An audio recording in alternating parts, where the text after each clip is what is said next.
Hello, everybody. Welcome to the Ear Earners podcast. Welcome back, everybody. We got our we have our host Brock back. Hey, whether you want it or not. Whether we wanted it or not, we got you back. Yeah. But it was a long time. It felt like forever. Yeah. But no. But yeah, I'm glad you're back. It's good to see you. Yeah, I watched, a good chunk of last week's episode in tears. You said you were in tears? Yeah. Why? Because I was just missed all this. You missed all of this? Yeah. Just 1 week and then, away from it. Yeah. Just 1 week away from it. And, it sucks when, the person covering for you does a better job. And then to come back and still with no notes. Yeah. So that was she's got a fucking notebook and a book. She has one of his biographies she had with her. Yeah. See, I cannot compete. Neither of us can. My wife is the GOAT. She's amazing. And that's a thing. Like, she likes listening to things that are very high research. Like, they look into all the stories and the backgrounds of things. Yeah. And she came well prepared. So she doesn't listen to this podcast. She doesn't listen to this. No. She always says that it feels like she is eavesdropping on something that's more personal. And I'm like, you can always listen to it. We don't talk about that type. She's like, I just feel weird. Like, that's fair. Me too. But no, I thought I really appreciated her in indulging me and you on this thing that we're doing. And no, she was like serious about it. Like, the day she told me that this was what she was picking, like the whole week she just had her research materials out. Like, she dove into it. It was probably the most information heavy episode we had, and it was really enjoyable because of that. So maybe someday when we make it big in the future, maybe she can be our research person. Yeah. And we'll just have her on to it was help fun. with the research. She was just giving backstory, and you're like, I like that song. Yep. That's a good song. Yeah, you can tell who's the smart one between us. Yeah. You can tell who's the smart one in the relationship. And she's like, you have a master's degree. I'm like, that doesn't mean fucking shit. Like, you're fucking smart. My wife is, yeah, I'm a dum-dum. Yeah, your degree doesn't cover that area, but no, you are smart. When I want to be, I feel like. Well, yeah, I mean, it's nice. When I get a lot home, of people don't have a switch, I have that switch. When I get home, I'm stupid. Turn it off. Yeah. When I'm at work, I'm still kind of dumb, but like when I gotta turn the switch on to be smart, I can. But like, I turn my brain off whenever I can. Yeah. Most important skill I learned was to get the light switch in the middle. Yeah. I don't know what happens electrically, but in my brain, it's just like in the brain, it makes sense. But like electrically, I think the light just doesn't turn. If it's already on, it doesn't turn off, and if it's off, it doesn't turn on. It's just kind of like it's waiting for that circuit to be. Like, isn't it better to be wrong about a smart subject? It's better to be wrong about a smart subject. Yeah, like to just have a bad take on quantum mechanics. Because like dumb people don't really know what that is, but if you kind of act like you almost knew, I don't know. Then you can just piss off smart people. Yeah, you're smarter than me too, so like that goes. I am. Oh yeah, I have a bachelor's degree. That doesn't fucking matter. You're smarter than me. I don't know. You read existential like philosophy in your spare time. Pretentious. And I was like playing nonsense. video games and like. I don't fucking know what I was doing. I was fucking drunk during those days. Yeah, you're reading existential philosophy. Makes sense. It checks out. Yeah, I guess because most of those guys were drunks too. But I think when I was reading some Lawrence Krauss quantum mechanics book, and I stopped reading it because I said, when the fuck am I ever going to pull this out? Right. Am I going to be that guy at a little dinner party with some anecdotes? Man, we got some popping going on. Yeah, we had popping one time. We did this before too, and the recording turned out okay. So let me turn this off because I don't know if it's maybe that. Maybe. I'll just turn off the effects. I don't hear it anymore. Well, I turned off the effects, so we can't really hear each other. But anyways, that's okay. I hear you. What were you saying? Like, let's just reading these smart books that just can I even recall what I just read in like a year? Talking about neutrinos and bullshit. Like, I'm gonna find some answer to life and all that. Oh, I turned you up. I'm sorry. That's okay. You turned me on. So I don't know. I'm more fun now. I thought because you had let me borrow books and stuff and things like that. I think in a lot of areas I'm smart. Obviously with this setup and things like that, like technology You're a savvy. techie guy. I'm very techie. Built my PC. I can build computers. I like working with my hands. It's only crashed once too. Yeah, it's pretty good. Yeah, it could use an upgrade. My computer can use an upgrade. They're pretty outdated. But I mean, I fixed my PlayStation here. I put a whole new.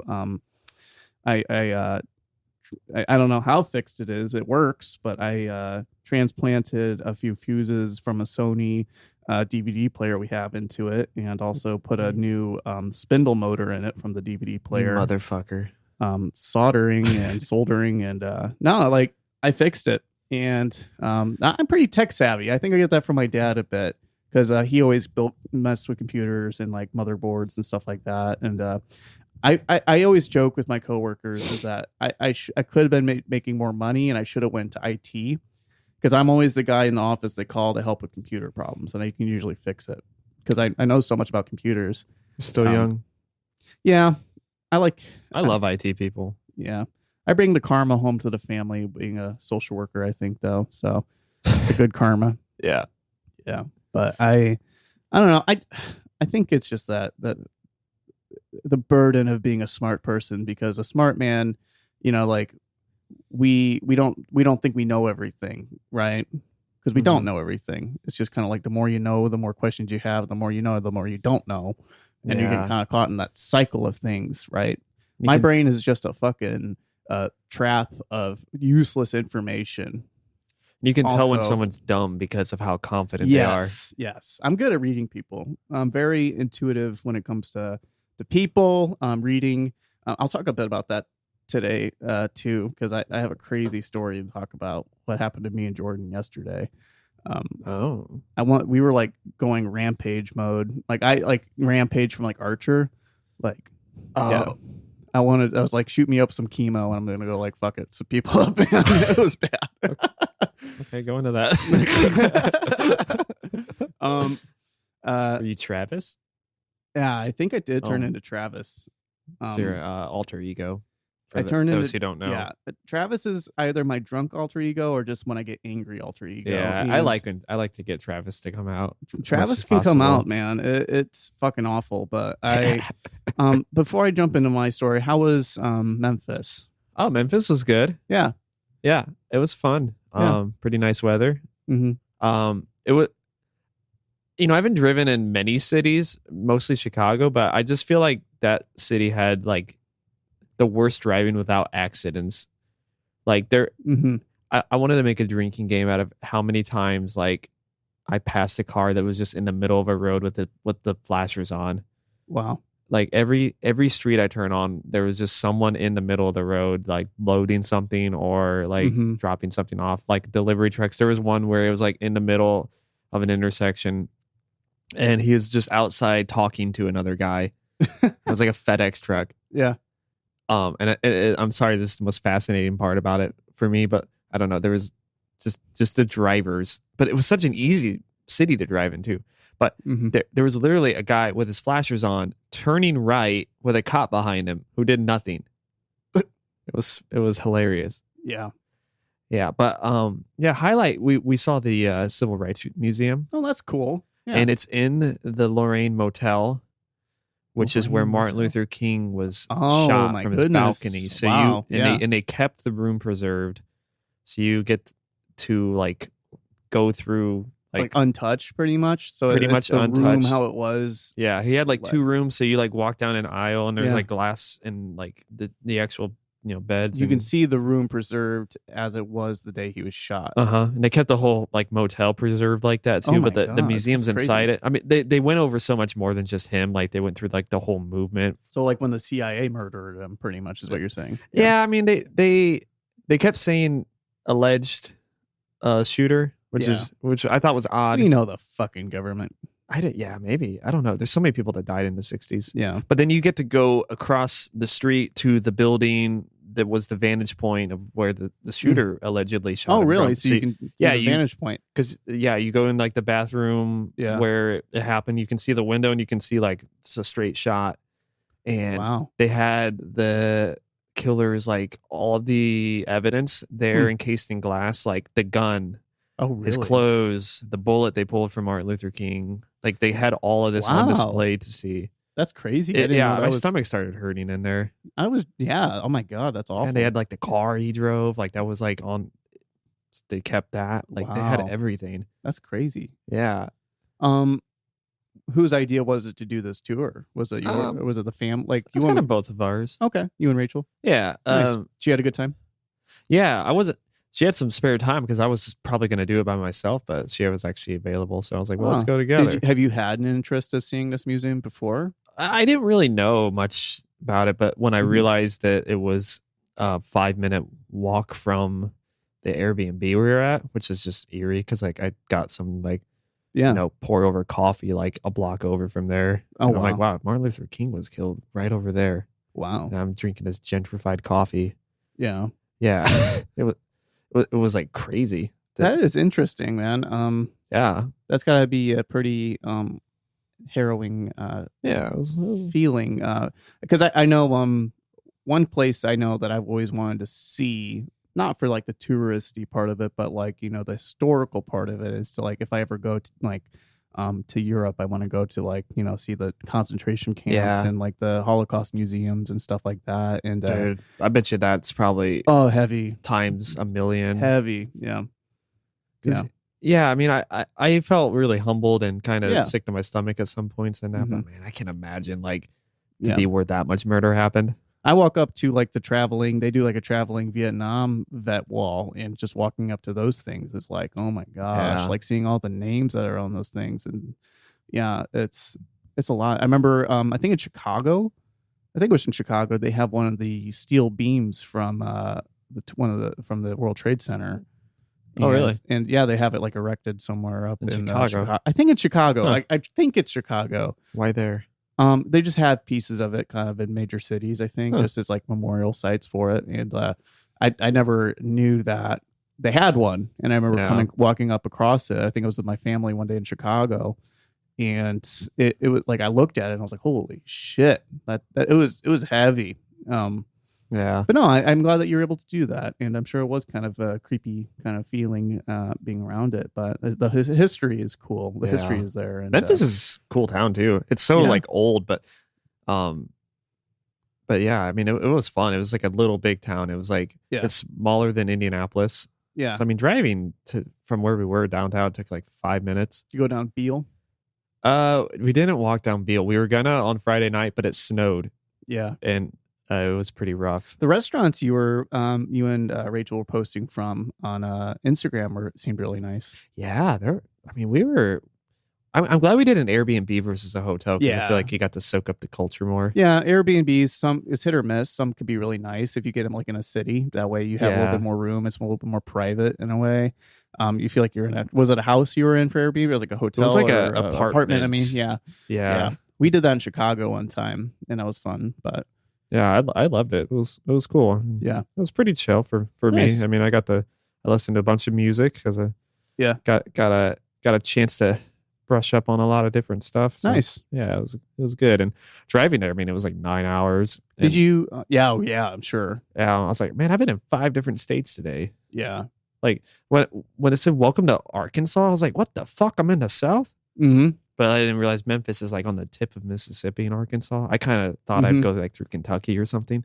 Mm-hmm. But yeah, I was like, whoa, I've never been in this place before. It's not like I wanted to go to Arkansas. I wanted to go to Arkansas. I want to go to Arkansas. Arkansas. Fucking cougars and shit. I went to Ohio, my fucking God, Oklahoma. And everyone's been if you're from cool. Cool. Yeah, wow, Ohio, that's so cool. Tell me about Sandusky. Fuck that guy. We went to Oklahoma because my aunt was living in Oklahoma, and she lived in a house that was like she kept it like it was old Victorian house up on the Bible Belt, and she had it decorated and basically like set in the same time period in which it was built. So super creepy, kind of cool though. But it was like, that was probably, I don't know who's like skeptical about ghosts and stuff like that. I know we were ripping on El Fuego about his Angels video. Those weren't ghosts. Those weren't ghosts. Yeah. But I had you can't get ghosts on camera. Yeah, I had an actual like weird paranormal experience in that house in Oklahoma that I know wasn't a fluke of anything. Like it was actually like ghosts in that. And I woke up. So I was sleeping in their guest room, my aunt's guest room at this house in Oklahoma. And I felt like a cold finger twirling the hair around my ear, like in curls. And yeah. Like, so like they were like twirling around. And I'd turn around and nothing was there. And I just always kept feeling like this cold mass of air just always coming over me. And the next morning, my aunt, Jonna, I walked down the stairs. She's like, how'd you sleep last night? And I was like, it was okay. It was kind of weird. I didn't disclose to her that like I had these weird fucking things happening to me. And she was like, oh, that's where the ghosts live. That's where they're at. They like that room. I was like, what the fuck? You couldn't have told me were that. You under like a air conditioner? No. I was looking around. No, it was fucking weird, man. I know it's weird. It's weird, but like I could swear like that was something fucked up, man. That like it couldn't have been anything else. It felt like fingers. I felt it. And you were sleeping. I wasn't asleep. I couldn't sleep. I was like fucking petrified. Okay, Trevor. Okay, let's continue. So I'm glad you had a good time in Memphis. I believe you. Yeah. I'm glad you had a good time in Memphis. And I think, we ought to, give a big round of applause to my wife, Jordan, for filling in. She did an amazing job. She did far beyond what was asked. If she were to do her own podcast, she'd be far more successful than us. Yeah, probably. I've always... Because she listens to a lot of podcasts. She knows how podcasts go. And we don't do any. Right. We don't do that. If Jordan was a podcaster or like started a podcast with somebody or just by herself, she would have a very interesting, very awesome show. I think she's born to do that type of stuff. Maybe she should just mediate this one. Yeah. Just be like, guys, on track. Yeah. It's 20 minutes. You have even said the name of the album. Yeah. So the album we did was Blues for Allah by the Grateful Dead. But anyways, tell your story. I got to tell my story. Yeah, so yesterday was rage. So we had a whole lot of chores and errands that we were planning to do yesterday. On Friday, I was at work and I got a call from Walmart that our wedding pictures from our wedding party on Halloween were ready to pick up. Because I called them. It had been a couple weeks since I dropped them off. I was like, oh, I know. So we dropped off 10 Fiji film cameras. So we were going for the candid. Like every table at the wedding party had a disposable camera. As you know, you were there, Brock. And I dropped 10 off and was waiting on them. So got the call. Kind of an awkward call. Because I answered it. And they were like, hey, this is Walmart. Just calling you, letting you know that your photos are ready to be picked up. I was like, oh, thank you. She's like, okay, bye, and hung up. So it's kind of weird. So I was like, okay, that's just kind of strange. But what the fuck? Anyways, I know that they're ready. So Jordan and I were talking. We got to do some errands yesterday, and we're talking. She's like, oh, might as well stop by Walmart while we're out and around and pick them up because we're going to be stopping at we had to stop at the BMV, and then we had to stop at Lowe's and Walmart and maybe get some lunch in between and then head home. It's like, okay, so that's the plan. And I'm dreading the fucking BMV. Like you just went, ugh. Like I don't want to go to the BMV. It's horrible. Went to the BMV and the most streamlined ever experience for a Saturday. For a Saturday. Went in, grabbed my ticket. They were calling up. My number was 301. Mine was 302. Hers was 301, and they were already calling 296. Damn. Yeah. So called us up within 2 minutes. 2 minutes, I got my license renewed, got my legal address changed. 2 minutes done. Looked up at the lady and I was just like, "You're awesome. That's the fastest experience I've ever had in a BMV. Keep it up." And she's like, "We like to hear that." It was awesome. The BMV experience we had yesterday was great. Yes. So then we go to Lowe's. Good. So we go to Lowe's and and we're trying to find a fire pit because we have a lot of like legal mail and just a lot of mail in general that we got to burn. And we just need a fire pit in general. We have a kind of a patch of dirt in our yard that we can burn on, but I'd rather have a pit, something that Louise can't get into, our dog, or crawl under. So we found a pit there. And it took like 3 different like Lowe's associates because we couldn't find, we only could see the floor model. They didn't have out on the floor the actual box version of this fire pit. So I kept telling the associates, it's just like, look, if you don't have the box version of this, I'll buy the floor model if I can. And they're like, oh, you want to buy this guy? I'm like, if you don't have anything else. And it took like 3 associates to finally find out that, oh yeah, we got like 13 of those in the back. It's like, thank fucking God. That's what we want. So you don't want to buy that one?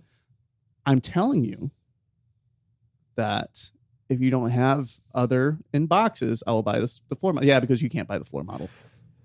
Thank you. So finally, after like 20 minutes, can buy the floor model. The first kid I asked was like, I think they have like, you know, the kids, the young guys that don't really know what the fuck they're doing. They put them at front to greet guests, right? So I went up to hunks. The hunks, right? He was not a hunk. I don't want to be mean, but I went up to him and I asked not him. Not a hunk. I went up to him and I asked him, it's like, hey, we're out in lawn and garden. We don't see anybody else out there. Can you send maybe an associate? Well, they're on lunch. They'll probably be back in 20 minutes. Like, can you send anybody to help us? I don't know. Like, okay. So I'm like trying to hunt some people down to help us out. And finally we run into somebody who's just basically somebody's bringing in carts and stuff. And I'm like, well, so see if I can find you an associate. And then that's when we ran into that whole thing. Finally, we got the fire pit. Somebody actually found one in back for us. So it's like, okay, that was kind of a weird experience at Lowe's. It's like, okay, let's just chalk that up as just a bad experience at Lowe's. You know, we've had bad experiences with them in the past with their installing a toilet. Doesn't Walmart own Lowe's? Do they? I think they do. Okay, so they're both blue. Maybe that's why I'm thinking that. And then we go to, I think we went to Home Goods after that. We went to McDonald's, got some lunch, went to Home Goods, and we got a couple things there. And then we still need to get cat litter and pick up the photos, so we went to Walmart. So I'm walking in Walmart. First of all, passed a couple people that smelled like cat piss and mold, and I was like gagging on the way to the photo section, but I picked up some cat litter. I'm being like the cruelest, most like... You know my father? Yeah. Okay. He loves public encounters. This was probably the worst Walmart experience I've ever had in my life. So Damn. That wasn't the bad part. I just recall walking past this gentleman that just smelled like it dampens your mood. That's how we're gonna start the fucking day, isn't it? He smelled like a blanket that had been pissed on and sat outside in the rain for went to high school with a guy like that. Yeah, it was bad.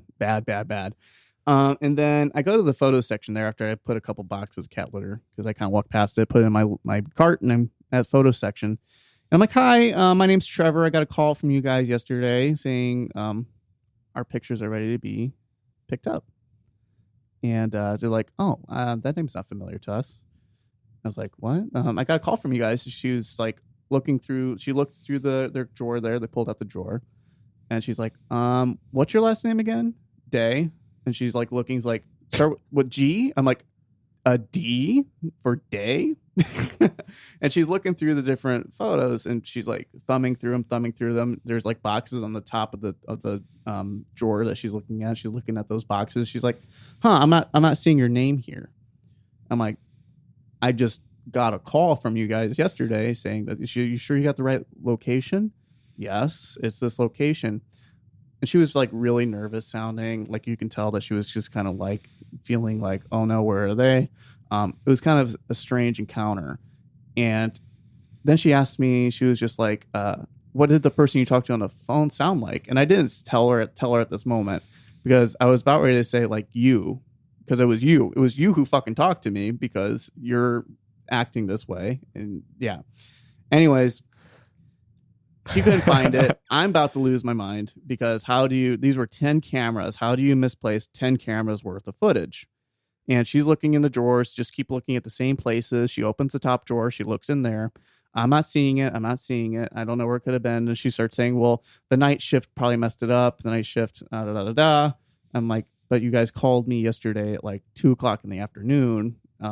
And you were telling me that they just go straight to this drawer. Cause I asked her, it's like, will they be in the back or somewhere? She's like, no, they would be here. And I'm starting to get really upset. And I called Jordan because if I don't call Jordan, I'm going to freak out on this poor photo person.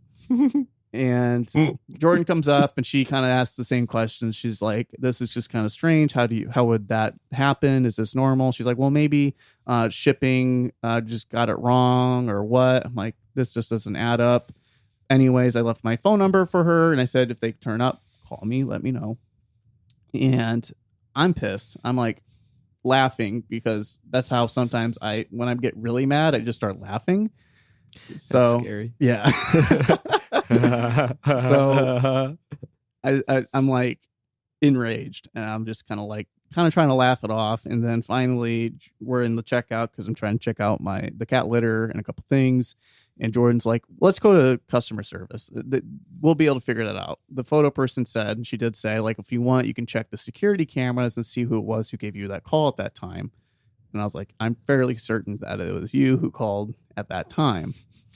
I didn't say that, but I was like, okay, we'll keep that in mind. So we go to customer service and we ask them, we tell them the situation and they look confused. So like Jordan's trying to explain it and then I explain it. And the look on the woman's face, who kind of seemed like she was in charge of the service bench over there, the look on their faces, like I was explaining to them, like this woman told us she didn't have the photos and all this, and this was her behavior. She asked me who called, and I told them it was like it sounded just like her who called me.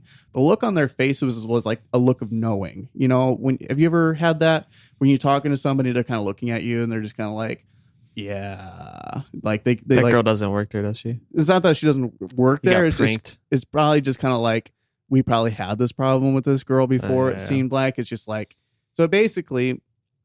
The person at the desk was like, and Sarah, you're the goat because she's like, I'm going to do a deep scour back there and see if I can't find these pictures. I'm like, if you could, that'd be great.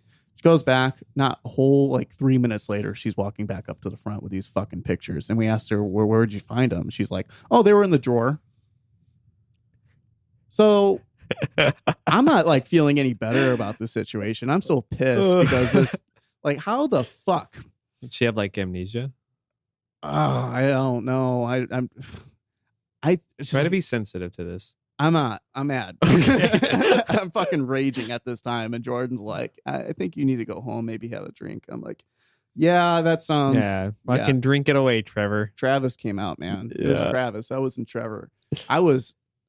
Then we came home, put a bed together, but I was fucking livid. And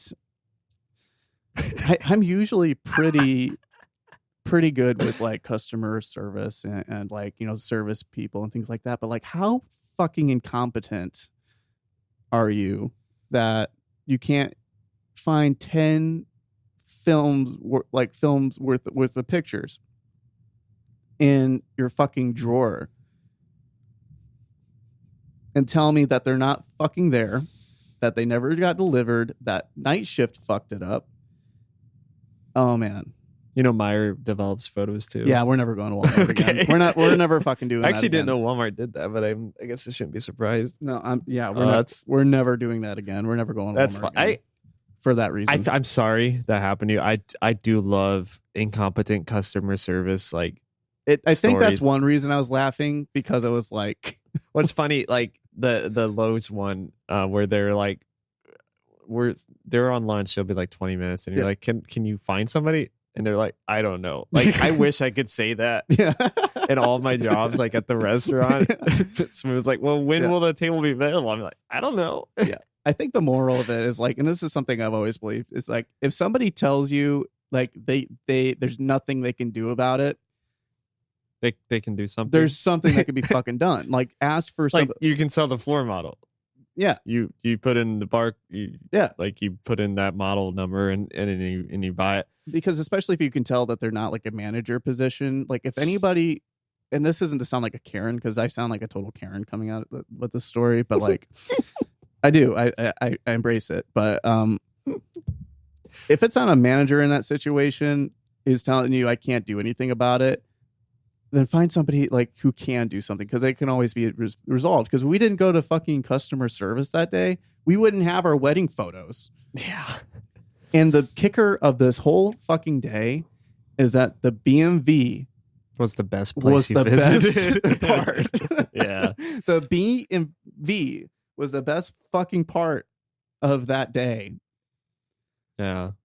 We went to Home Depot on Friday because we have these shelves for Grayson, and they're like our cat. Yep.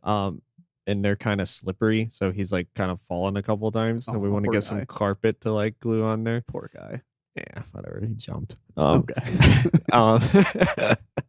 And we wanted like the smallest amount of carpet you could possibly get, but they had to still like pull it out of the big giant roll thing. So we got like 4 yards by 12 inches, and it was like 82 cents per square foot. Yeah. So it should have been, I think it was like, should have been like $30. Mm-hmm. And they like cut this piece, rolled up. They're like, this is the smallest carpet we've ever cut for anybody. This is really easy.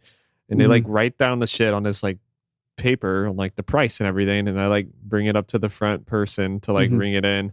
And she's just like, I don't know what to do to put it in. It says like 82 cents, but then underneath it says like $7.38 per like yard. Yeah. So like 4 times 7.38 should be like 28 or whatever. Yeah. And so like, she calls someone else over, and she's like, why did they do it like that? And then she's like, well, we can go talk to them. And then she started walking. She's like, you know what?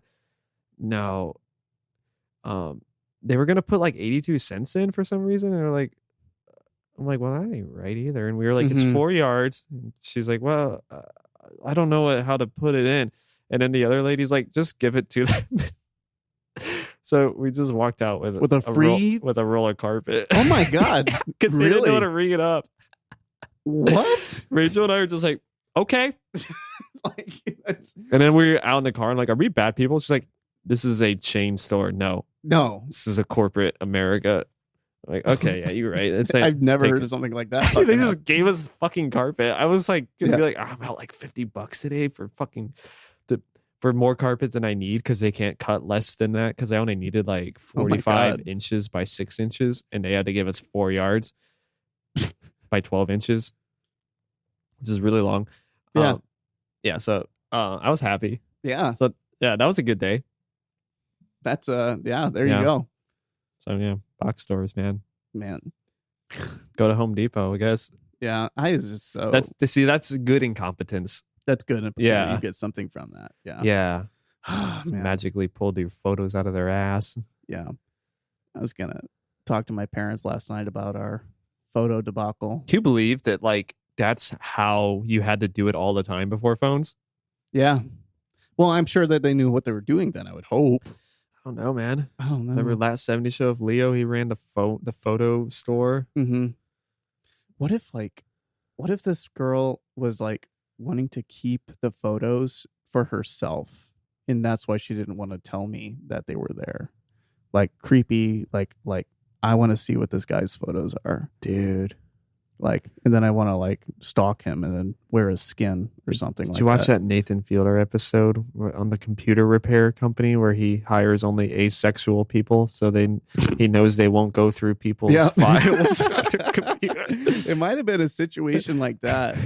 I don't know. She was really shy, really and whatever she's going through. And I was running through it in my head with Jordan. I'm just like, well, maybe she just has really bad anxiety. You're going to go back to work. Maybe she was like your next client. Yeah. Oh my God. Maybe she was just really worried that I was going to get mad at her or something. Or maybe she genuinely misplaced it. And I'm like thinking in my head, like, something's wrong in those photos and you haven't found it yet. We looked through all of them. There wasn't anything really. It was weird. It was just a weird overall exchange of human contact. I was just like, I'm here for my photos that you called me yesterday saying they're picked. It was like part of me is just like, what if she just like is in photos? These are great photos to keep photos, and you're gonna look in the background of one of them, and she's gonna be in it. Yeah, and then you're gonna wake up to someone twirling your hair tonight, in the middle of the night. Yep. And it's gonna be her, and you're gonna hear Bruce Springsteen songs through the walls. Bruce. Blues. Why Bruce Springsteen? I don't know. Just thinking of the last week's album. Did you listen to Nebraska? I did not. Okay. It was pretty good. I was actually pretty happy with that choice. Again, Jordan did an amazing job. Yeah, I mean, it's cool. It's like more obscure record from his discographies. Yeah. Yeah, and I listened to a lot of the episode. Yeah. Yeah. You missed the intro music. Yeah. You didn't catch the end where I was like, I did catch the end. You caught it where but I was like, pissed off the whole time. Oh, I'm you like, were? what the fuck? He's never gonna get into it. Yeah. Yeah. And Jordan said that Brock's gonna blame me for like strike two. No, I blame you. Shit. Because she shouldn't have to remind you. I shouldn't have to remind you. Oh, damn. Yeah. Okay, I'll take account. I'll take accountability. Yeah, you should. Yeah. That was the other thing. It was like keyboard's not in front of her. I don't ever like genuinely calling somebody the B word, and like it just kept. I was just like, okay, Dennis from Always Sunny is gonna jump out of me and then jump back in. Okay, this dumb bitch.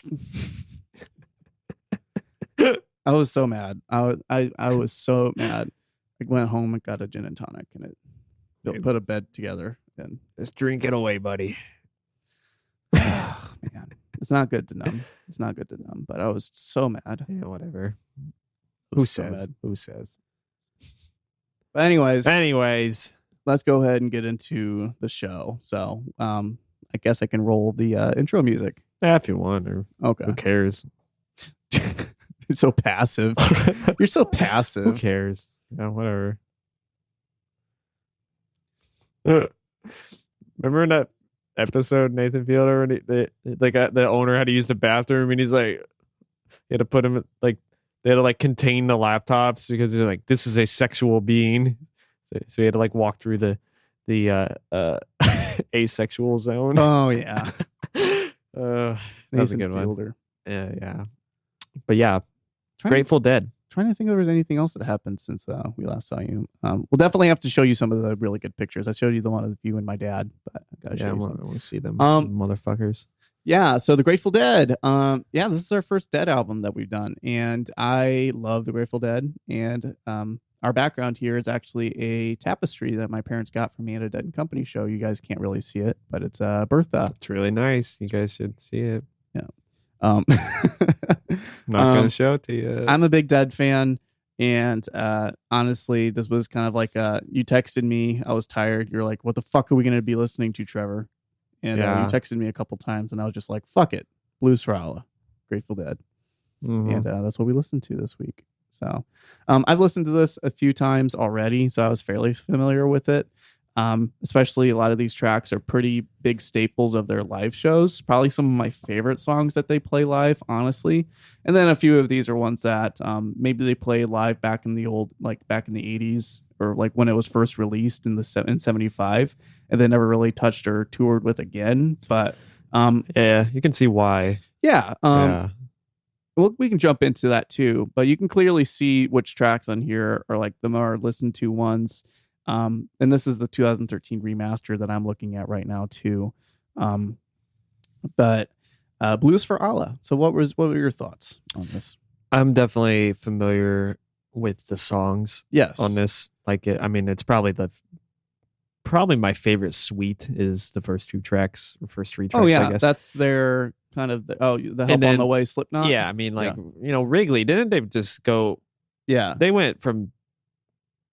They played all three of those, and then didn't they go into a pretty Shakedown Street too? Or that was an awesome night. So Brock is referring to 2017. We went to go see Dead & Co., which Dead & Company is basically Grateful Dead, but with Oteil Burbridge on bass. Instead of Phil Lesh, John Mayer filling in the place for Jerry. Which was actually originally when they came back for their final tour, not as Dead and Company, but their final Grateful Dead show, was Trey from Fish, and then also, and then I think it's Jeff Trementi, I think is his last name, on keyboards, and he's an amazing keyboardist. And then they have Mickey and Bill on the drums still, and of course Bobby Weir is still. Oh yeah, Bobby. Love Bobby. Yeah. Still on. I was talking about Bob Weir a lot last episode. reflecting on Blue Mountain when we're listening to Nebraska, because it sounds a lot, not like so similar, but kind of talking about cowboy lullabies, talking about those. But anyways, so Help on the Way, Slipknot, Franklin's Tower. Yes, they did play those. That's a pretty common thing they do in their live shows, is they'll start with Help on the Way and then they'll jam out Slipknot. And then the end little riff in Slipknot will lead straight to Franklin's Tower. So that's a pretty common, you know how they do, like, they call it Scarlet Fire, where they'll do like Scarlet Begonia straight into Fire on the Mountain. That's the same thing kind of here as well. Slipknot. Slipknot's found the other side. I think that's where they got their name from, or are they familiar with the knot? I think they're more familiar with. Yeah, they were in the Boy Scouts. They like their knots. Yeah. Or they went to Knott's Berry Farms and let's make Knott's Fest. And I think fuck you, Corey Taylor. Why? I don't know. Why? I'm just I'm just a big MGK fan. What can I say? Oh my god! I'm kidding. Oh my god! Have you seen MGK's like cringy TikToks and stuff that he's been putting out? I just saved a video on it. Like, don't pull it up. Oh I don't want. No, please don't give him any more hits. We're gonna piss off the 16 to 24-year-old female fan base of us. Fuck them. Fuck. Okay. Oh, this. Oh yeah, H3.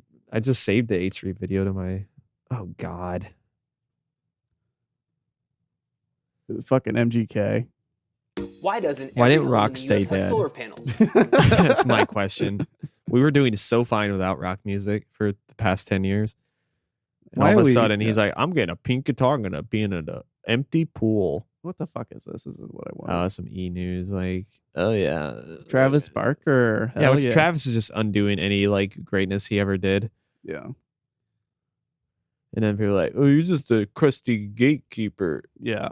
I think the whole thing that people go back to, and this is what they're talking about the podcast, H3 podcast as well, is that Eminem came and like roasted him so bad in his Kill Shot diss track back at Machine Gun Kelly that he quit rap music altogether and went to emo rock. Yeah.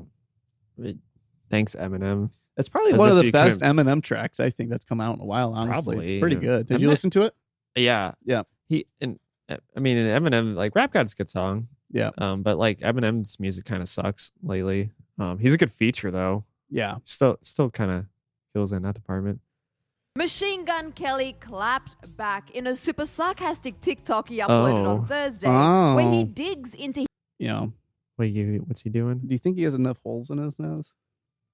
That's not the worst thing he's done. That's true. I'm just saying that would hurt. Rocker culture, while all over his. Oh my God, guys! Why didn't you tell me there was a group of emo guardians on social media declaring what's emo or not, and that I didn't make the cut? Dude, one magnet and he is fucked. Yeah. Emo. Oh god, it's so what? It's so cringy. Look, if you really want to like make a statement, don't say anything. Yeah. Do you see like Ollie Sykes and he are like trying to say, we're both like not allowed in this little group? Ollie Sykes? Yeah, there's some article like this saying like, he's been doing this forever though. Like Ollie Sykes Ollie was more than adjacent to rock than MGK's ever been. Yeah. I mean, if anything, he's gotten away from it, but like I guess people haven't accepted Ollie, but I don't know. Yeah. Maybe it's because we're like associated with middle school his music that we give him more of a pass, but maybe. My favorite thing to do is whenever I hear a youth or somebody tell me, is just like, oh my gosh, I love Bring Me the Horizon. I like Throne and like all their newer stuff. It's just like put on Medusa and you're like, don't read these lyrics and tell me you feel good about yourself. Put on Pray for Plagues. Yeah. What a fucked up you band. love Bring Me the Horizon? Oh, then you would love Pray for Plagues. Yeah. Oh my god. Do you like their album Suicide Season? Yeah. And I should re-listen to that and see if because I really liked it for a long time. Oh, what album? Suicide Season. Oh yeah, the Come Down is fucking I don't know awesome. if I still like it. I like the Come Down from that album, and then Chelsea Smile. Yeah. Yeah, it's also small. Anyways, diamonds aren't forever. While I have YouTube pulled up, and then we go back to the Grateful Dead. Man, we are all over the fucking place. Welcome to the Your Beerners podcast. Yeah, what happened? I want to say, because we haven't been talking a lot about so your episode that you picked, the Hounds of Love episode with Kate Bush, fucking exploded comparatively to our rest of their stuff. There's a lot of Kate Bush stands out there, man. I didn't even realize we have a lot. They hate us. Well, they don't hate us, but we're getting corrected left and right. Yeah. So let's look at some of the comments that we got on some of these. So Rachel seems to think the views came because we have Boba Fett on it too. So I love that we got Jar Jar Studios, the one that we reviewed. You commented, great work. Thank you, Seth. Yeah, that's one of my favorite comments ever. Well, he made one of the best memes on it too. Yeah, he made. Was it the Jedi Council one? Yeah, I think. Yeah, that's the funniest Polynesian spa meme. Yeah, Jar Jar Studios is epic, man. Epic. Yeah. We got a good crossover on that. Yeah, we did. If you like Star Wars, you might like Kate Bush. Yeah.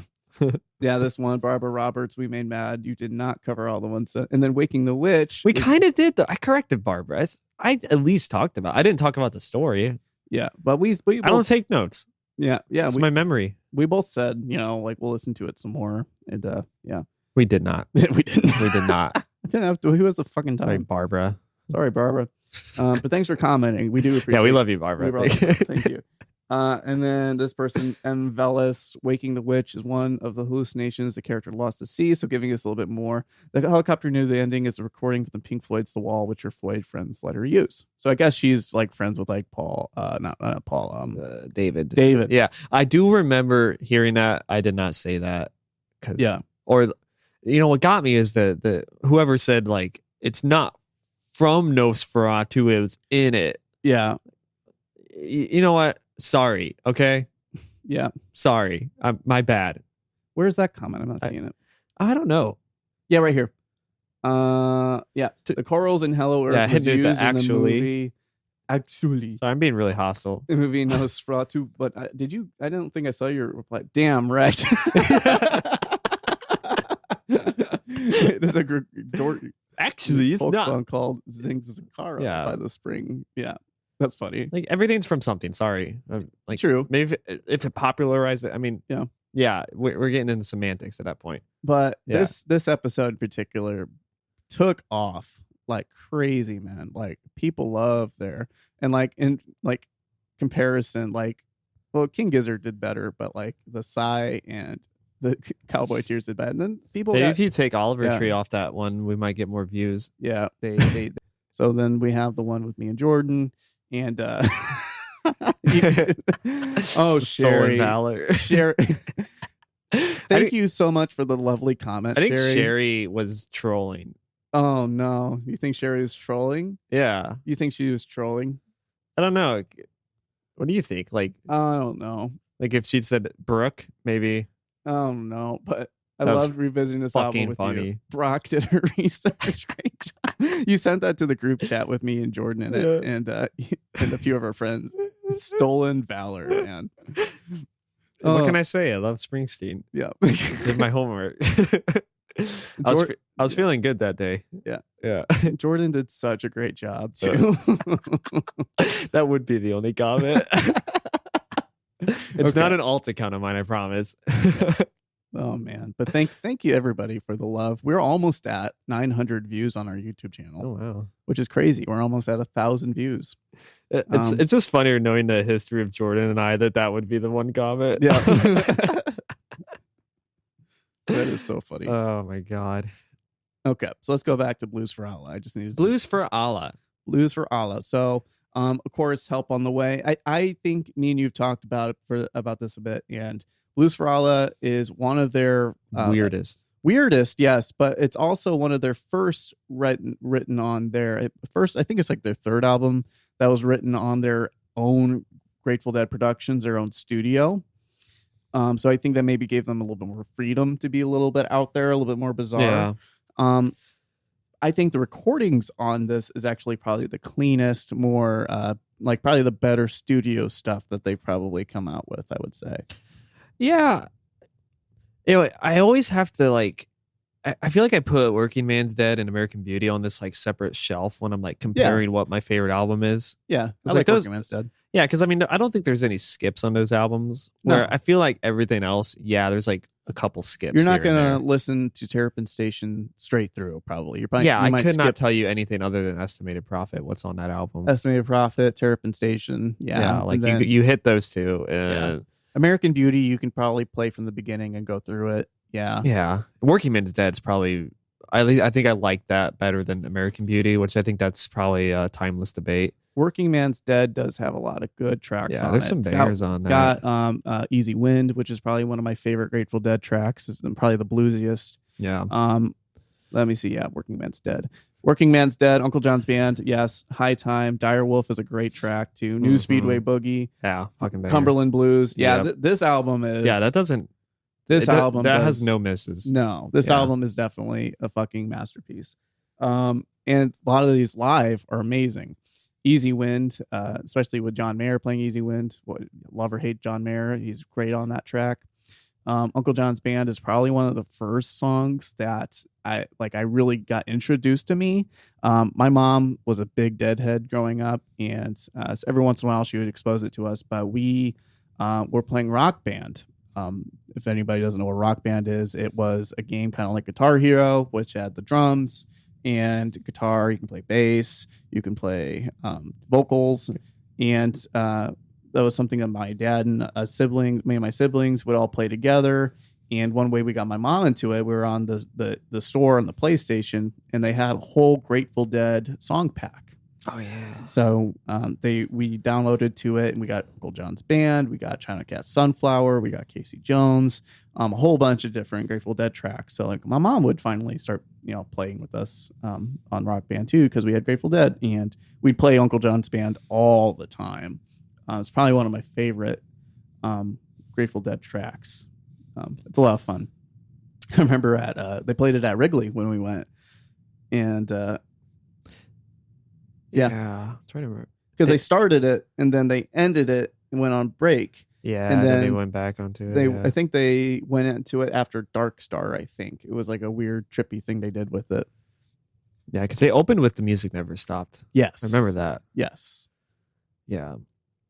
Which, great song. That was night one, right? That was night one, yeah. Yeah. Night two was... Cold Rain and Snow.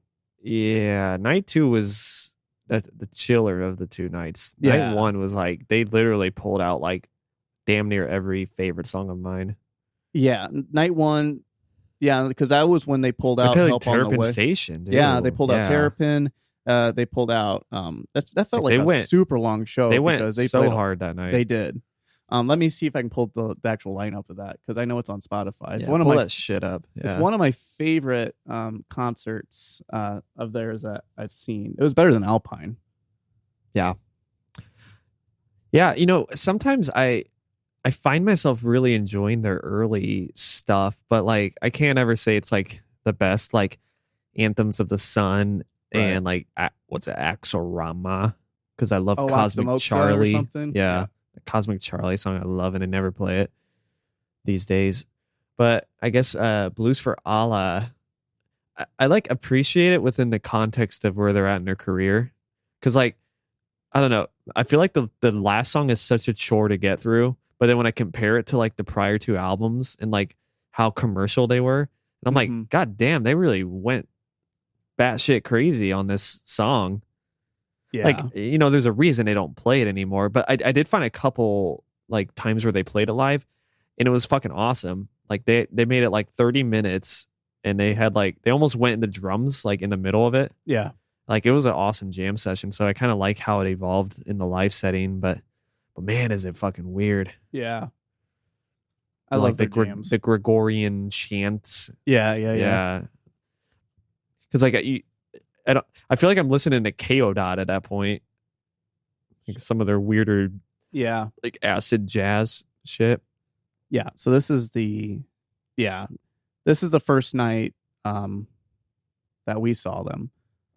It was, they started with The Music Never Stopped, which is a track off Blues for Allah, and then Bertha, of course. This was an awesome fucking show, because it starts off with an awesome Music Never Stop jam, Bertha, Me and My Uncle, which is one of my favorite Bobby songs, Sugary, which is a nice kind of slow rocking song, Let It Grow. And then they did the Uncle John's Band, went into Shakedown Street, Dark Star, St. Stephen. Like, honestly, like any deadhead would look at this lineup of tracks and be like, that was a fucking awesome show. St. Stephen. Some people go just to hear St. Stephen. And then they did China Doll, which not my favorite. It's a kind of a slow burner. It's a nice kind of slow things down. And then Terrapin Station. They started playing Terrapin. I was like, oh my God, that was like on my bucket list. And then they went back in Uncle John's Band, which was really cool. And this is the first half. This is like before Drums in Space. Well, they took a break, but now we're in Drums in Space. Standing on the Moon was cool. And then they go right into Standing in the Moon, The Help on the Way, Slipknot, Franklin's Tower. Dude, that was like an amazing show. It was probably one of the funnest concerts I ever had been to in my life. There was other reasons why it was interesting to both of us, but I don't know much disclosure on this show. But yeah, man. And just being in Chicago was great. Yeah, like, that was fun. Like such an interesting. I've never seen a concert at a stadium before. Wrigley is a weird place to have a concert like that, but it was okay. It was fine. Yeah. Night 2 was rough because there was like it felt like there was like 50% more people. There was a lot and it more was like people hard in to the get second into. night. Yeah. Unfortunately for them, they missed the better show. But yeah, that's crazy. They were like, yeah, let's just do this night where we'll just pull out every banger we have. Yeah, the second show was good too. I was so drunk the second show. Yeah. Could not tell you what they did. Yeah. I just remember we were up really high. Yeah, second show was still good. They still like the two. I've never Chicago spent that nights much were on good. alcohol in my life. Yeah, that was a lot. I spent like $100 on beer. Yeah, Scarlet and Fire. Yeah, it was a fun couple of nights, man. Oh my God, man. Yeah, that was the night that my family friend went to the emergency room because they took too much of an edible. Yeah, and then that was of all the shows to like almost see fucked up so bad. Because that is probably the greatest lineup. Like even just going through older live shows they've done, like I don't know if there's any that have all of those. Those like their biggest like bangers, man. Yeah. Like I'm a slut for like Live Dead and yeah, I think that's a great. But I mean that was before so many of these songs came out. Mm-hmm. It's like 69. Yeah, I listened to that today. Dark Star. I took a shower to that, and then I realized you took a shower to Dark Star. Yeah, and then I'm such an idiot trying to save water, and then I'm like, oh shit, the song's over, and I'm still in the shower. Yeah. Dark Star is awesome. Yeah, that's probably one of it's my mom's favorite, one of her favorite too. It's just trippy. You can't call a favorite. It's because they're just like they did Scarlet Begonias, the album before this, and then they're like, let's get into like reggae and acid jazz on this album, and then like what the fuck is the last track on this album, man? It's It's weird. I can't. It's weird. It's not like the reggae part is like in like Crazy Fingers has some like weird reggae drumming in it, and like the da-da-da-da. Yeah. And then Blues for Allah, Sandcastles and Glass Camels. That is I think a Bobby creation, and it is bizarre. I like the flute solos in it, but like the chanting at the beginning is just really it feels like something K.O.Dot would do. Yeah, it's really creepy. The Sage and Spirit is pretty interesting. It reminded me of like some early Genesis. Yeah, Sage and Spirit's segues. Really pretty. Sage and Spirit is another. I was reading another Bobby creation, so it's very, very pretty. Yeah, it doesn't sound like Grateful Dead. If you were just to play this intro and. Yeah, I'm waiting for Peter Gabriel to like sing on this. Yeah. Oh my might, I'll come from the inside. That's Peter Gabriel, right? It is, yeah. Okay, what's not what I was thinking of? In your eyes. I was thinking like Genesis Peter Gabriel when he was wearing the dress and the fox's hat face on his head. It's really pretty. Yeah, very odd. Very. Yeah, that's the thing about the Dead too. Is like you get so many different sounds from them. Like you get just like the blues, and then you get things like that, and then whatever the fuck Blues for Allah, Sandcastles, Glass Camels is. It's weird. It's so bizarre. I like the live version of this. I mean, it's literally a jam session, and then they just bring it back home. I was reading, kind of going from that. This album is probably what was the most interesting because a lot of these tracks are just instrumentals, right? Mm-hmm. King Solomon's Marbles is an awesome jam. Yeah. And it's just recorded jamming is what it sounds like to me, but it sounds like really technical picking. Yeah. Like I don't think they had long songs before, but I think like it's even on like Help on the Way, Slipknot, like the technicality they exhibit, like it's broaching on like prog music. The riffs, like it's not just them jamming on these songs. They're like actually playing some meticulous parts. So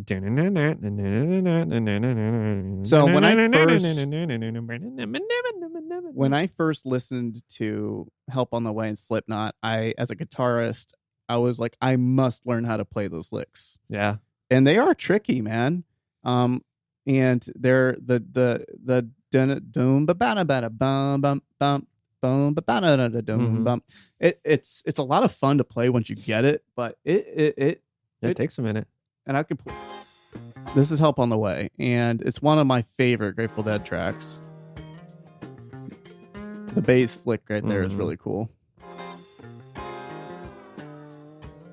This lick right here, guys, listen. It sounds simple. All you hear is dun dun dun dun dun. It's like where you come in. It's probably the hard part to figure out. Yeah. I've never tried to play this. Bum bum bum. You get a better sound for it there. The slide into it. The drum ba ba da da. It's got like a swing to it too. And it's made more complicated, like Rock was saying, when they go into Slipknot, because they add like a whole nother layer to it. Like right here. So this is the transition.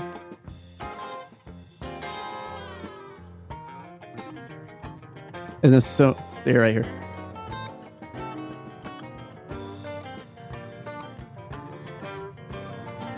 What is this time signature? I don't know.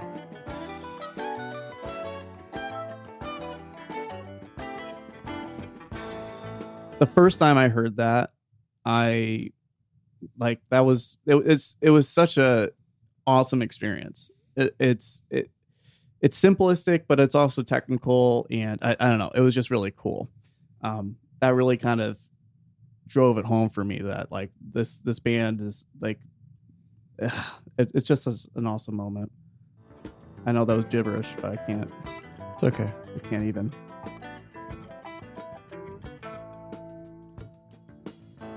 And these live jams based off Slipknot are so fucking cool. It fucking like it rips here, but it like they just take it to a whole nother level live. Yeah. That's what they say about the Dead. For those that don't really know much about them, is that the discography isn't really their like what's famous about the Dead. Like, yeah, this is a good album, but what people love about the Dead are their live recordings. Their live recordings, their live shows are like infinitely better than their recorded stuff. They just on a stage, they just know how to perform. They know how to improvise. They just jam, and they're really good. And if anybody wants to get into more of a modern take on this band or their music, I highly encourage getting into Dead and Company. I know some people might be like, well, that's John Mayer. He does an amazing job. So, yeah. Yeah. All you Taylor Swift fans out there. Yeah. Yeah. But even listening to old like 70s, 80s Grateful Dead live, it's great. Don't listen to the studio albums. But don't listen to studio albums. I mean, there's I think Althea was on like the 1980, and that's like the only song I recognized off that. I mean, Touch of Grey. I mean, everyone knows that song, but right. I mean, yeah, a lot of bands in the 70s didn't know what to do in the 80s. Right. Yeah. But I mean, yeah, their live shit's good. I mean, It's hard. I think the hardest part is like, what live album do you start with? Right. Yeah. Where do you even start? It can be overwhelming. Yeah. Because they're almost so back in the day, they would tape, like fans would tape them and they didn't care. Like they were like their merch was handled by, back in like look at like the old Woodstock days and like back in that acid tests and things like that. Well, the fans made a lot of the merch. The fans would just record. So there was just always tapes of live shows of the Dead.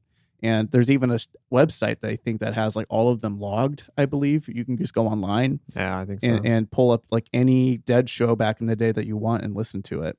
And it's pretty good quality because they would post up their recording devices like right by the speakers, like, and there was like a space usually pretty much dedicated to them to do that. Yeah. Honestly, probably just start with this Wrigley concert we talked about. Yeah. I mean, I assume people watching this are probably Dead fans already. Yeah. Yeah. But if you need or are interested in listening to an amazing Dead show, I recommend listening to the one that me and Brock went to. It's on Spotify. Yeah. Yeah.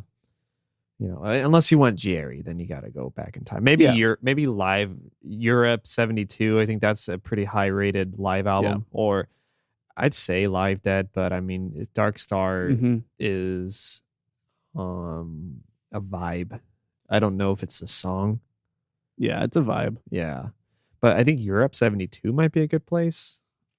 But it's before this album, so you're not getting these cuts. It's just crazy how late into their career they're like, let's get fucking weirder. Yeah. Because I mean, this shit's weird.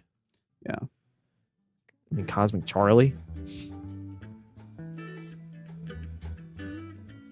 And I think I have this on CD-ROM. Oh, you do? Yeah, because I bought a lot of their albums on CD-ROM. Those that are listening. CD-ROMs are. Oh, sorry. Oh, you're fine. This is Dark. This is Dark Star from Live Dead. But yeah, you were saying. Oh, CD-ROMs are discs, compact discs that go into stereo. That's so beautiful. I love his riffs and his chromatic licks and Mixolydian, and I've dedicated a lot of years of my guitar playing from traditional like I've really reined in more Grateful Dead type playing. I can play a lot of songs on guitar, and I like really try to like learning how to play. Okay, so I should phrase it this way: learning Grateful Dead has improved my guitar playing personally significantly. Being more familiar with the guitar, the neck, the chords, the scales, learning Grateful Dead and learning Jerry tracks, even Bob Weir tracks, because his is very chord heavy. I learned a lot in my time learning guitar from playing the Dead. I'm more familiar, more comfortable with it. Yeah, I could see that. Yeah. Just playing the standard tuning more. We're just drop D fucks. Yeah. So now now I only play standard. Yeah. Playing drop is kind of strange for me now. I'm more of a DJ Khaled guy. Oh, okay. DJ Khaled. He's playing on the fucking guitar. Yeah. But Dark Star. Dark Star. Oh, wow. Yeah. Yeah, it's like, what's even happening, man? Yeah.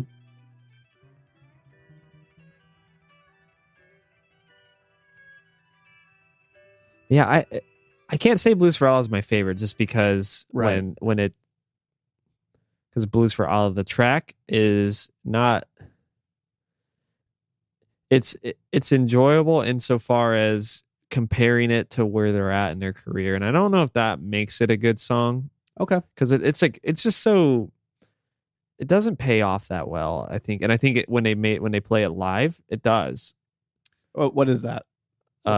Blues for Allah. The song Blues for Allah. The song Blues for Allah. Yeah, because there's not many live performances of it. It was like shortly after this album came out. Yeah, like I respect them for doing it, but I just don't think it's that enjoyable of a song. It's not. Like, who goes and puts out and like, oh fuck yeah. It's more like it's more of an art piece than it is a really enjoyoable song. And Crazy Fingers, I'm not a huge fan of that. I'm not a huge fan of Crazy Fingers either. It's a chorus for me. Yeah. It's just I don't know. Sometimes Jerry's voice hits or misses for me. You're either a Jerry fan of his voice or you're not. I feel Bobby. I like Bobby. I'm a Bobby. I used to be when Jerry's good though, he's really good. But like, yeah. Even on like the end of like Box of Rain, I feel like Jerry gets a little whiny for me. Jerry's voice is kind of characterized as being kind of like a solemn kind of like he can evoke emotion really well. But yeah, I like Jerry's voice, but then there's times where and the same for Bobby. There's times I love Bobby's voice, and there's times where I'm just kind of like, okay, that's enough Bobby for me. Oh yeah. Getting into the Grateful Dead when I was younger, I used to think that I'm a big Jerry fan, and as I've gotten older, I've really become a big Bobby fan. Yeah, I think I was always Bobby. Yeah, I love Bob Weir. He's just it's because his voice is lower too. Yeah. Because like Estimated Profit. I remember when I heard that, I was like, this is fucking great. I like this young guy they got. Yeah. Because he looked like a little baby then. Yeah. And But no, Crazy Fingers. I love it until like the chorus when he like kind of hits in that whiny like. Mm-hmm. I mean, it's pretty good, like chill. Like if it was summertime, It's got some reggae vibes to it. yeah, I'd be drinking a Vizzy. Yeah. The No, little that's one of my favorite times. Yeah, favorite times to listen to the Dead is like the summertime. Like I imagine being like in the sun with a drink or something, and Especially this track here. yeah. This and Franklin's Tower, and we'll go to that one too. But Franklin's Tower is a nice summer bop.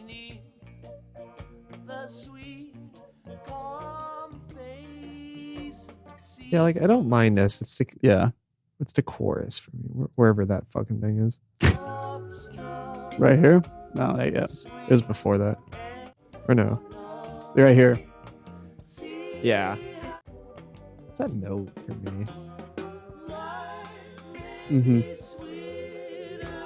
And I bet it sounds great live. Oh yeah. I'm sure. Like every song on here sounds better live than it does on the recording. You know, even a favorite, Help on the Way. Mm-hmm. They just, yeah.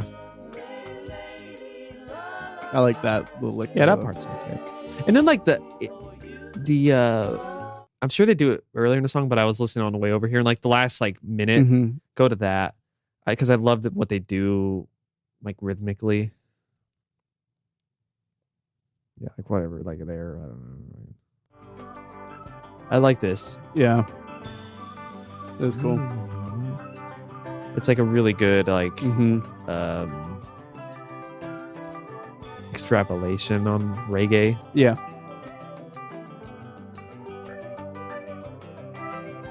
So yeah, this song took a little bit to grow on me a bit. Obviously the first half of this album, like, no problem. Oh yeah, the first half of this album is stuff that we're pretty familiar with. Music Never Stops is probably one of my favorite.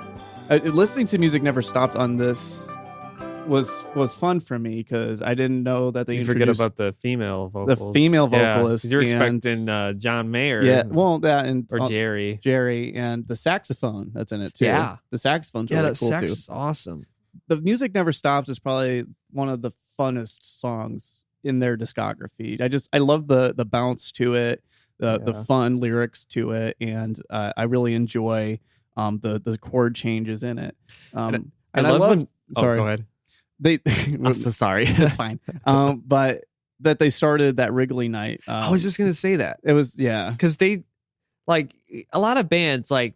They come out and everyone's like, fuck yeah. And they're like cheering, like, what's the fuck's up, Chicago? They just kind of creep out, sit at their instruments and just start creeping into the song. Like you barely knew the concert was starting and then they're just in the song. So this is the song, the exact concert me and Brock are talking about. Like, I guess they're playing. Okay. And the groove is just so, it makes you want to dance. And that's another thing I love about the Dead is you just want to dance to it. Yeah, which like if I can see of white people dancing is kind of horrifying for me. But why is everybody? That was one thing you couldn't stop saying. It's like, why is everybody so fucking ugly? Why is everybody so fucking ugly? That was not me. Could not be me. That was not me in that moment. That was somewhere not completely say different. That. Yeah, that's someone else you're listening to. Okay. But they're warm up. Yeah, they're just kind of like chilling. Yep. Oh, this noodly. Yeah. I recommend anybody who's curious about just the Dead, listen to this show. Listen to this show. You won't have any regrets. Unless you hate the hippies. Yeah, unless you hate the might. hippies. It's fucking Slayer fans. Yeah, you're like, oh, Okay. Oh, show started. Yeah, I guess Okay. it's, Yeah, we're in it. Thought that was the roadies were, sound checking, and they're like, "Oh, it's a band." Yeah. Oh, I love it. Music Never Stop probably has one of my favorite grooves in Grateful Dead, and that was just a fun way to start that show. Yeah. I love it. And I feel like I knew this was on this album, but I don't think I remembered it. Right. And it's cool because Mayer played the same exact lick that's in this.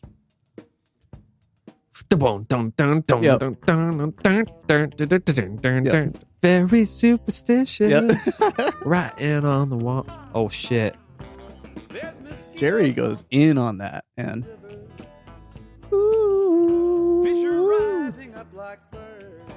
and it's a Bobby track, so and you're can you tell who's playing what part?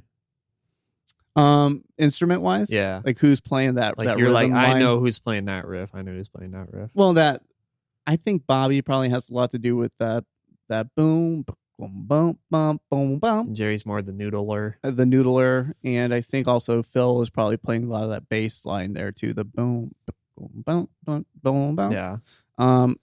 Yeah. That's probably a good way to.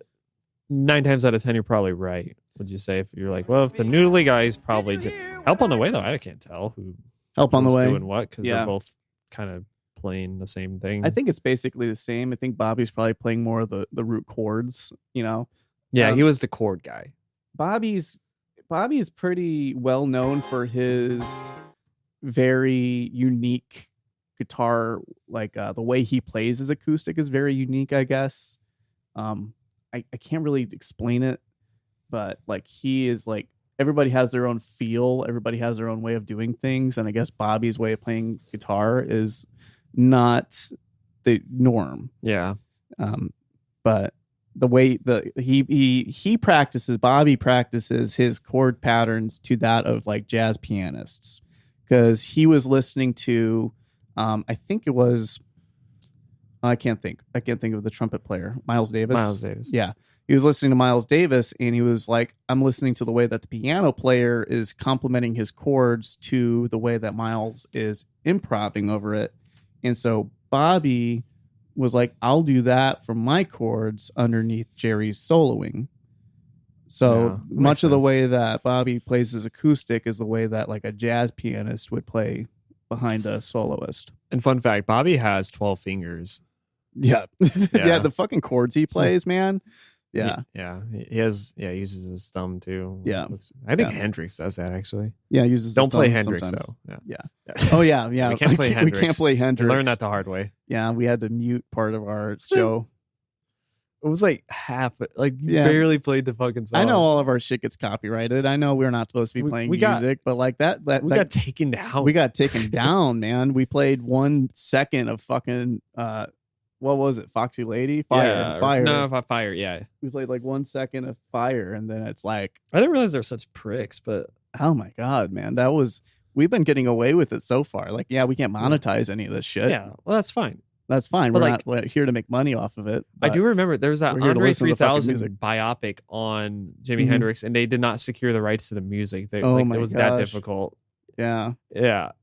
And that's just his estate that's locked down on it so much. Yeah. It's probably not even. That's crazy. It's probably corrupt as fuck too. Yeah. Same thing. Like I think Marvin Gaye is probably the same way because I've kind of wanted to pick one of his albums, but I think the same thing might happen. Their estate, like, well, they're the ones who sued Robin Thicke for stealing a rhythm. Yeah, which I didn't know it was a thing. I have a feeling if we just play Grateful Dead, like we'll probably fly under the radar. We probably won't even get copywritten because it's Grateful Dead. Yeah, yeah. But such a strange copyright's so stupid. It's so weird because like we're literally like we're not stealing from the artist. We're literally giving exposure. Well, I mean, you can argue that based on our view count, but we don't play the full songs, and we might go over like a 5-second bit for a bit just to really kind of play out the music for the audience. But like I don't feel like we are like we're not claiming it's ours, and it's not ours, and we're building upon it and trying to push this information out there. Like, this is good music. Go check it out. So Jimi Hendrix estate, while you're striking us down for playing Jimmy's music, this small YouTube channel. Meanwhile, Led Zeppelin is stealing entire songs and making money off of it, and that's fine. Yeah.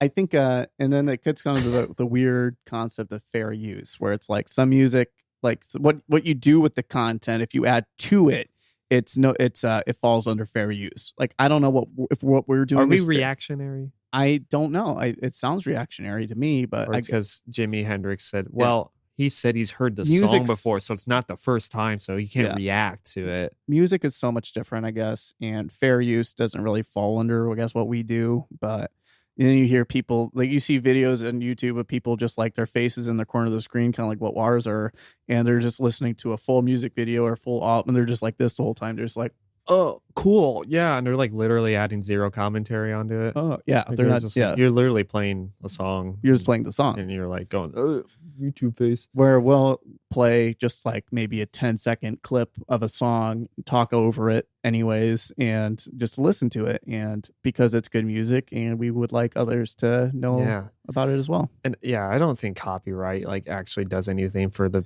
artists. No. It's literally protecting the suits. Yeah. Yeah, but DMCA and all that. As long as we're able to make the show and it can have some music on it, I'm happy with that. Unless one day we blow up and sell out. If you guys want to pay us, I mean, we'll sell a shirt or something. Patreon, maybe.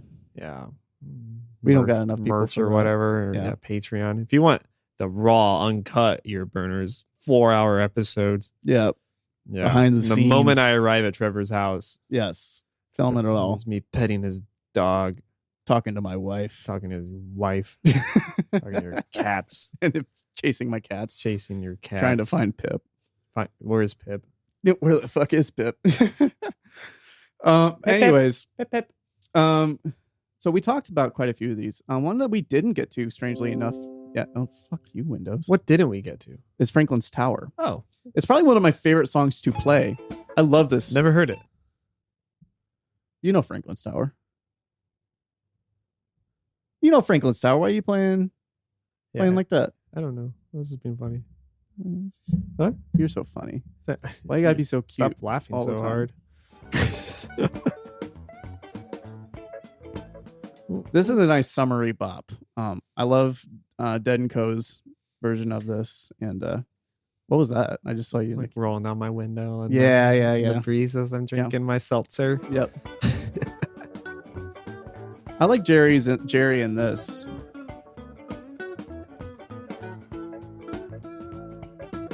It's funny because I was listening to live back in the 80s versions of this compared to like more modern of it, and I don't know if like it really seems like the sound switched over with Dead and Company versus Grateful Dead, because I feel like Grateful Dead is very much, it's more stiff. Does that make sense?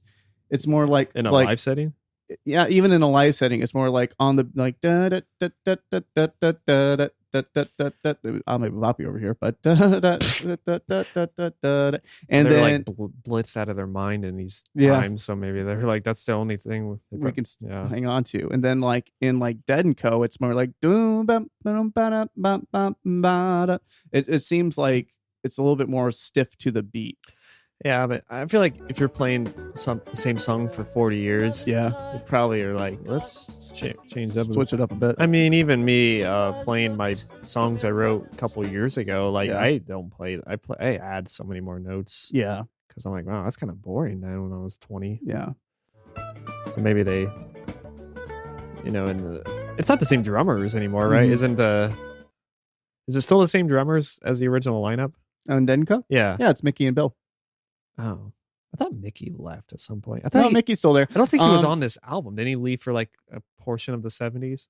Oh, I don't know. I thought I read that. It could have been. I went through like I read a lot. Okay. So I don't know if it was this album that he wasn't on or. Oh, I don't know that. Yeah, so I would think that I was thinking maybe the drummers kind of changed that up. Talking about like Blues for Allah, Sandcastles, and Glass Camels, like that has like some drumming stuff in that I would imagine that like because Mickey is very much a part of like the earthy, like earth, like world drums type stuff, and I could see him being a big part of that. Yeah. I don't know. I don't know either. I was just trying to But think like why they would maybe kind of change it up, but maybe John Mayer. Yeah. I don't know. It's like they had more fun with it. Yeah. Blues for I looked up as I was listening to Sandcastles and Glass Camels. I was looking at the lyrics, and they're interesting. I don't know what they were doing with this. If it was like a religious thing, they were. Yeah, it could be. I mean, it's very Arabic sounding, and then Allah and blues. Like I know they went to Egypt one time. Yeah, maybe that could be their take on it. It's like because it is kind of religious in way. So actually, let me do it. This scene. Okay. Arabian wind. The needle's eye is thin. The ships of state sail on mirage. Like this could be K.O. or like a Between the Buried and Me. Like, yeah, maybe. It is written like someone would be screaming this. Yeah. It's like insert death metal band. Yep. The needle's eye is thin. The ships of state sail on mirage, but drown in sand in no man's land where Allah does command. What good is spilling blood? It will not. Yeah, like this sounds like a metal song. It's metal as fuck. Yeah, it will not grow a thing. This word sings blues for Allah, inshallah. They lie where they fall. There's nothing more to say. The desert stars are bright tonight. Let's meet as friends. The flower of Islam, the fruit of Abraham. Wow. The 1,000 stories have come around to one again. Arabian night. Our gods pursue their fight. What fatal flowers of darkness spring from seeds of light. They said all this in the song? Yes. I've never noticed. Birds of paradise. Fucking brutal. Fly in white sky. Blues for Allah. Allah. Let's see with our heart. These things our eyes have seen, and know the truth will still lie somewhere in between. And then they say under eternity like 100,000 times. Blue, bird of paradise, fly in white sky. Yeah. In white sky, under eternity, blues for Allah, inshallah. So like, this had to have been conceived in some crazy acid trip. Yeah. I listened to the live version was kind of like a little more distorted. And then I was watching a video of Black Sabbath playing War Pigs from like 2017, and it's like really slow and grungy. And I was like, what if Black Sabbath plays that riff? Yeah. That'd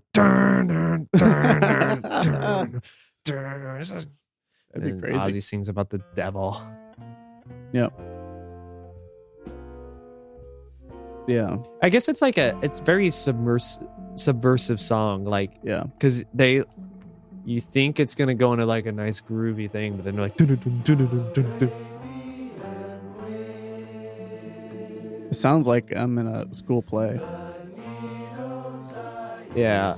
Part of me doesn't like when the vocalists follow the exact melody. Yeah. Maybe that's what puts me off to this. And then the fucking middle, like, I couldn't tell you what happens. No. There was like crickets chirping at one point. Yeah, there's crickets, there's flute, so right here. Thought I heard that. Yeah. What the fuck is happening? Yeah, I don't like it. Yeah, this is what kind of their space, their drums in space kind of is like in their shows, though. They're trippy. They purposely try to freak out There's anybody. at least resolve in that. Yeah. That's what I love about their live shows, too, is just like they dedicate a portion of the show to fuck with whoever's like tripping balls. Yeah. Literally. Like, horns and it's like always just stuff. A few minutes after like the sun goes down. Yeah. Okay. We'll turn the lights on now. And why did you guys have stayed too long? Yeah, they get evil. They actually that's what they call it. Like Mickey, like that's what my mom always says whenever there's a live show. It's like Mickey's just like evil assholes. tonight. Yeah. They're evil. Mickey's got like a large, like if you've seen his thing, it's about as long as this desk, but it's like very big. The steel thing he has, it's like a stringed instrument that he like just smacks with things, and like it looks like a giant steel guitar, and he like plucks the strings and it like sends like a bass like reverb like down, like it's. I think he takes a bow to it sometimes. They should get him, Son, Attila from Mayhem, and Mike Patton from Mr. Bungle to do a song together. Yeah. Or Attila's like, and then Mike Patton's doing whatever the fuck he does. Mm-hmm. And then Son are just droning on their fucking guitars. Their 33 amplifiers or whatever. Yeah. And they should play it at Pompeii. To nobody. Oh, God. No. I'm done. No.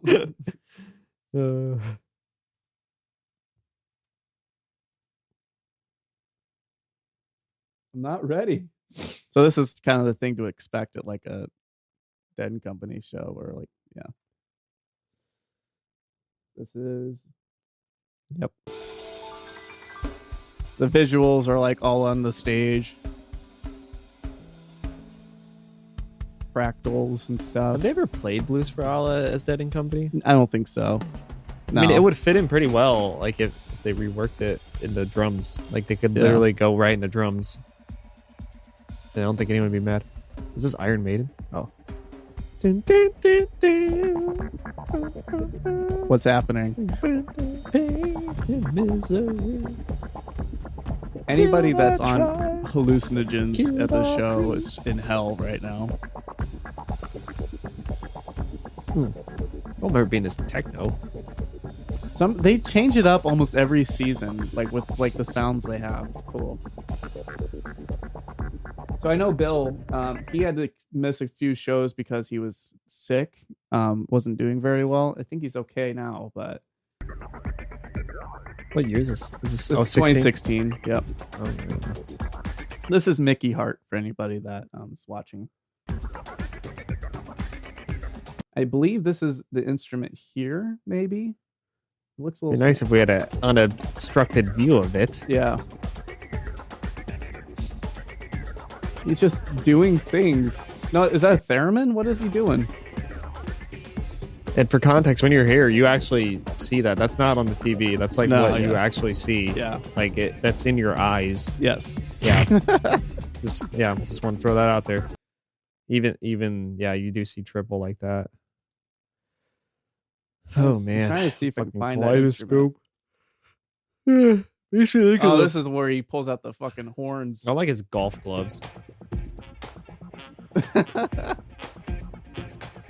This sounds like a Diplo concert. We got OTL helping Electro.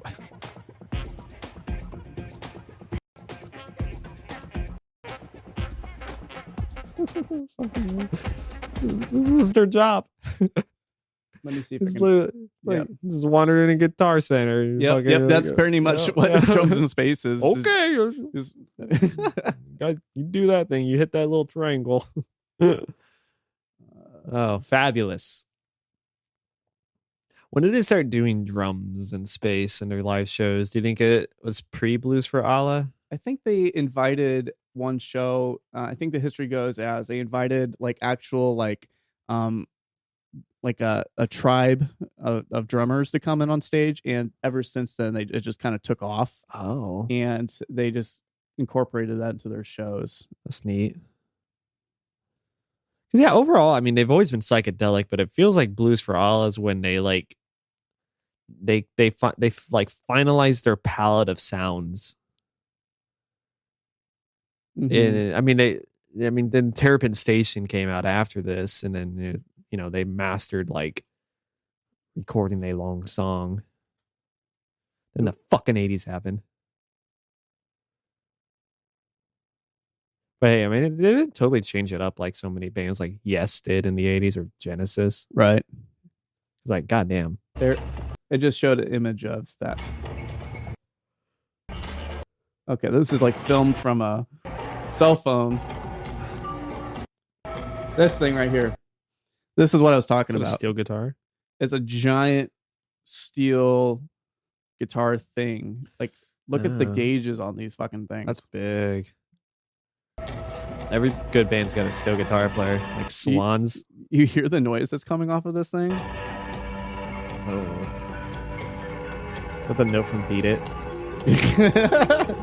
Yeah. Get Eddie Van Halen. Yeah. Well, you remember the shit that came out of the Swan steel guitar player? Oh my gosh, that was droney? crazy. Yeah. Swans is just evil Grateful Dead I think that's a good take. with no solos. Yeah, that's a good take. Yeah. Just because all their songs evolve live. Mm-hmm. Then they just record the evolved version. Like that 30-minute song from The Seer ends up being like the next 30-minute song on the next album. Yeah. Yeah. It's crazy. Because they just jam in a different way. Other than that, anything else to take away from this or anything? No, I mean, yeah, it's hard to say. Like it could be my favorite album. Yeah. It's got some of my favorite songs on it, and I think that's the case for like almost every Dead album. You can say like there's at least a track, but there's also some skips. And I mean, overall, first half, like I love it. Yeah, King Solomon Marbles. We didn't talk a whole lot about. It was just a fun jam. I mean, what can we say about it? It's just a fun jam. Yeah. If you've heard a Dead jam, it's a Dead jam, and it's really good. Yeah. It's cool. Like it's probably the first time that like a jam made it into a recording studio like that. Yeah. Yeah. Yeah, and just like the lack of lyrics on the whole album, that's a new thing for them too. Yeah, yeah. I agree with you. When you pulled out "Working Man's Dead," and I glanced at that lineup of tracks. Yes, that's probably one of my favorite Grateful Dead albums because every song hits. Yeah, every song. Yeah, it's very good. And Awaxamoxa, I'm probably not saying it right, but Axaram, I don't know. Yeah, it has China Cat Sunflower on it, maybe Cosmic Charlie. Yeah, maybe a couple good tracks on it that I like. I don't think anyone likes Cosmic Charlie, but you're the only one who ever talks about Cosmic. They play it live at I don't think they've played it live in this century. I think they played it in Denko maybe once or twice. Really? Maybe but fucking fun song. Or that's got Saint Stephen on it too. Oh yeah, you're right. It Exarama, which is like a big favorite. Anthem of the Sun has the other. Yeah, that was like their early. Alligator's a fucking banger, dude. Yeah, remember Alligator? They didn't play that one really. The debut is underrated too. Oh yeah. Yeah. Is that one with like US Blues and all that? Yeah, no. US Blues was the In the Dark from the Mars Hotel or whatever. Oh yeah, pretty sure.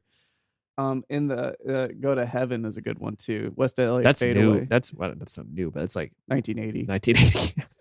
That's the newer shit. Alabama Getaway. Althea. Yep. Lost Sailor. Don't Ease The Me. fucking album cover though. It's In the Dark is even weirder. In the Dark is the one with West LA Fade Away. Yeah, like the last great album covers of Blues for Allah, and maybe Terrapin Station. I like the Turtles. Yeah, I love the Turtles, the Terrapins from Terrapin Station. Yeah, the fucking when the band starts putting themselves on the cover, I mean that's so 80s.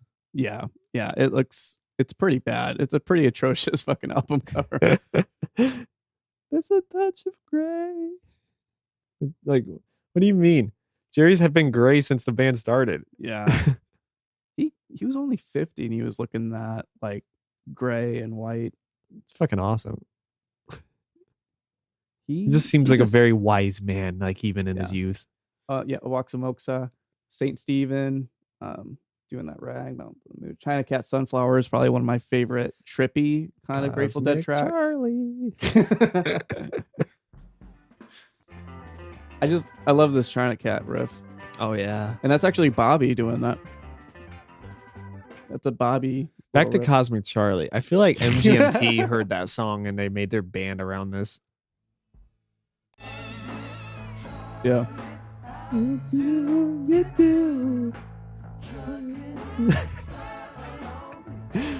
Go in the middle though.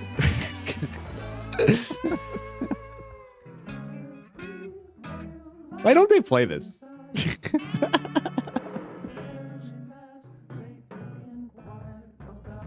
Alligator. Morning Dew. It's a good one. Nice. What the fuck? Why'd you stop that? Yeah, why'd you music? stop that? I mean, Cornell's a really Come on. famous live show. I think Cosmic Tribe is my favorite song. You know, everyone else has basic ass Grateful Dead favorite songs. Yeah. Yeah. I'm a fucking deep cut. Come on, give me some credit. Yeah. Yeah. No one talks about Cosmic Charlie. Cold Rain and Snow. What? So is there like a definitive, like, is the 80s stuff, like, is there a good live album like that you go to, or do you that I go to? How do you listen to your Dead? I made a whole playlist for Jordan about Dead Essentials, and it's a bunch of, some of this is album stuff, some of this is like Cornell. I think my favorite Cornell's a good one, I think. Yeah, I think, and that's 77. My favorite, one of my favorite live Altheas is on here, and that is from, I thought it was on here. Where is it? Where are you, Althea? Well, I can't find it. I thought it must have been taken off this. What the hell? That's not a thing. I'm not seeing it. No, that's in my 4J playlist.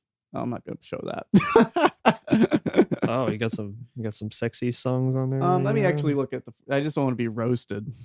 Oh, you can't roast your mixtape songs. It's not terrible. It's not the greatest. I don't have my glasses on. I can't see. Yeah, I have glasses. Althea from 89 is it's Without a Net. Is a really good live October 1989 show of Althea. It's really good. I recommend that one. But yeah, I really enjoyed this album, Blues for Allah. I agree with you. Probably not my favorite album by them, but some of my favorite tracks on it. Yeah. Some of my favorite live show For tracks. For show. So that was Blues for Allah by Grateful Dead. I know we were all over the place like usual. We were decent. We were decent. We could, man, Jordan would do such a better job. Anyways, it's impossible. Like Grateful Dead, where like how do you? Right. It's like trying to find the beginning of a ball. Yes. Why was I so eager to agree to that? Do you want to tell us what we're going to be listening to this week? No, I'm going to wait 3 days and then tell you. Oh, fuck you. Oh, shit. Fuck you. Oh. Fuck you. Yeah, so, like the past week or whatever, like I was trying to revisit like shit I listened to like in college, and oh wow, okay. Then I got kind of like into one of my little rabbit holes of genres. So I was really listening to a lot of like 80s metal. Okay. So I think and like, you know, I didn't want to do like Metallica, Iron Maiden, Slayer, like I mean those bands are always talked about. So yes. I thought it would be cool to do a band called Fate's Warning. I don't know if you've heard of them. No. They're like a progressive metal band, but they still got like the fucking big vocalists like that. So we're gonna do Perfect Symmetry. It's from 1989, and I think you'll dig it because it's when they started getting a little more progressive, and I think it really informed like a lot of the later like prog metal bands to come out. Oh wow, yeah, it's called Perfect Symmetry. It's kind of like if Dream Theater had more focus and a better vocalist, this would be them. Okay. So yeah, we'll do that. It was they have so many good albums that it was kind of hard to pick one, but I think this is probably like a good place to start. Okay, awesome. Yeah, so we'll do that. That sounds awesome. Thank you for we're kind of getting back on our track, getting back on some metal stuff because we've been away from it for a little bit now. Yeah, and I think this is not a type of metal we've done before too. Okay, so I think awesome. Like I could have done black metal or something. I thought about like doing Merciful Fate. We'd have to call my dad for that because of King Diamond. Yeah. But I think we'll do this. I mean, King Diamond's pretty popular. If we ever have King Diamond, we'll have to have my dad on the show. Yeah. I listened to a lot of King Diamond the past week. Yeah. Rachel's been enjoying some of the metal just because the vocalists are kind of fun in this era. Yeah.